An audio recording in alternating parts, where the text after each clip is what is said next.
You're not lazy. You're homesick for a life you haven't dared to imagine. One morning last year, I woke up, stared at my ceiling fan, and realized I'd already lived every day of the next 40 years. Same coffee, same commute, same tight feeling in my chest. I had the degrees, the salary, the emoji-filled birthday texts, yet I felt like a background character in my own story. If that sounds familiar, stick around. In the next 15 minutes, I'm sharing the daily 5-minute meditation that pulled me out of that fog and showed me exactly what my soul was trying to tell me through all the noise. Section 1. The problem no one talks about. We often treat purpose like a destination, an address to move into, and pay rent forever. But the stats tell a different story. Gallup says only 20% of employees in the US actually feel their work is purposeful. That means the other 80% of us are just faking it, and we call it adulting. When you wake up without a sense of meaning, your body reacts as if you're being chased by a bear.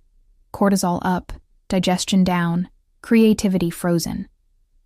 A study from UCLA even shows chronic low-level inflammation rises when people feel disconnected from their values.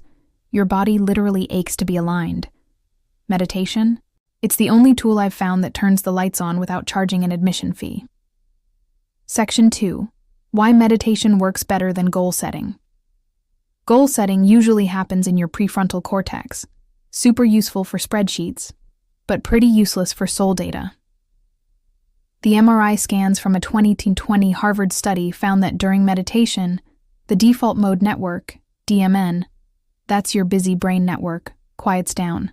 Meanwhile, the limbic system lights up. That's the part that processes feelings, intuition, and meaning. It doesn't matter if you think you're not spiritual. If you can breathe, you can receive signals from a wiser version of you. Think of it like tuning a radio. Meditation is the dial, not the music. The song, your purpose, is already broadcasting. You just need to clear the static. I'm not promising a billboard in the sky. I'm promising breadcrumbs, and breadcrumbs are more than enough if you commit to following them every single day. Section 3. 4 steps before you close your eyes. First, set an intention so specific you can practically feel it. This isn't just a wish. It's priming your mind and soul for focused insight. Instead of a vague, I want peace, try, I'm ready to learn why I'm here.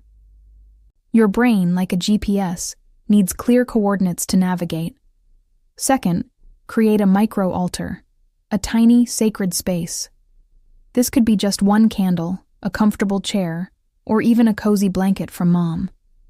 Creating this calm, distraction-free environment helps support clarity and connection, making it easier to deepen your practice. Your nervous system loves consistency. It's why we sleep better in our own bed. Third, choose a time you can realistically repeat for 30 days. Your hippocampus files repeated experiences as habit, then stops complaining. Consistency is key here. It trains your brain to expect guidance. Fourth, set a 5-minute timer. Starting small prevents your inner critic from getting a speaking role and helps cultivate stillness without overwhelming you. Section 4, the 5-minute meditation. If you're driving, bookmark this and come back later. We're about to go on a journey. 1. Just breathe, 30 seconds. Sit upright, feet flat on the floor. Inhale slowly through your nose to the count of 4, then exhale gently to 6.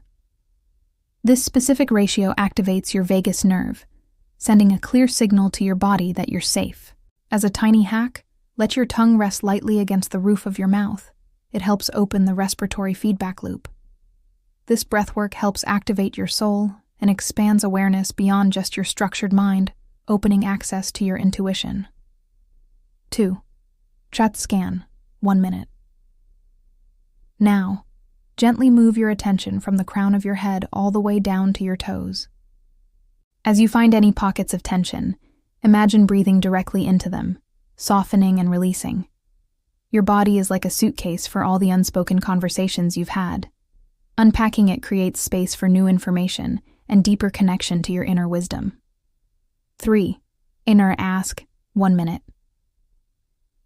Silently, with an open heart, ask, what is one step for me to take in service to my soul?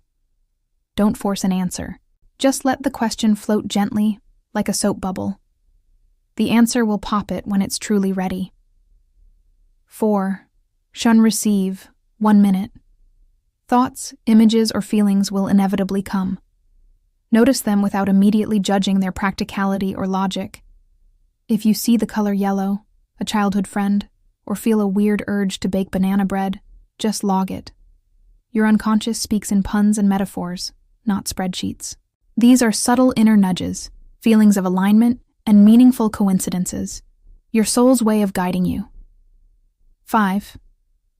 Chump the return, 1 minute. Gently wiggle your fingers and toes, allow your side vision to expand, and exhale purposefully. The transition back is just as much a part of the practice as the meditation itself.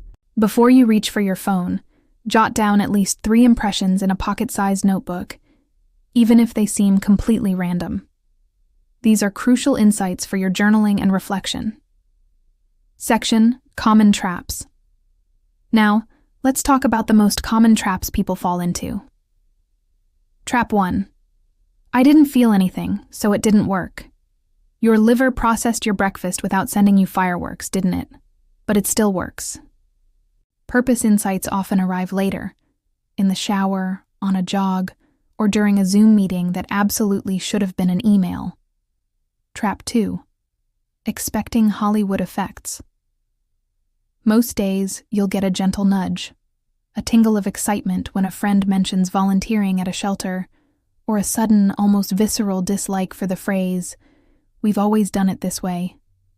That's the breadcrumb. Follow it. Don't wait for a dramatic revelation. Trust the subtle signs. Trap 3. Waiting for certainty before taking action. Purpose is revealed through movement, not while sitting in an armchair. You've got to take a tiny step toward that nudge, then watch for the next one. Think of it like walking on stepping stones that only appear when your foot is already midair.